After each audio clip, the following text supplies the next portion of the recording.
नमस्कार, जय जोहार। मैं हूं आप सबके संजय महानंद। संगवारी हो, निर्माता निर्देशक अनुमोद राजवेद जी के एक अवैया romantic picture film, Chhattisgarhi picture film, जो पिक्चर का नाम है मोला लव हो गए।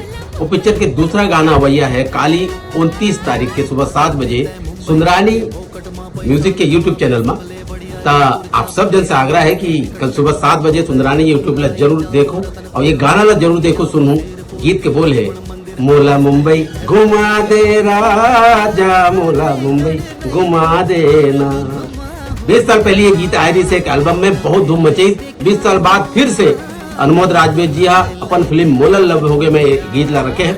तो आप सब से आग्रह है ये गीत ला सुनो और अपन आशीर्वाद दो और पूरा पिक्चर देखे बार इंतजार करो बहुत जल्दी। गीत के बोल है मोला मुंबई घुमा दे राजा, मोला मुंबई घुमा देना। जय हिंद, जय भारत, जय।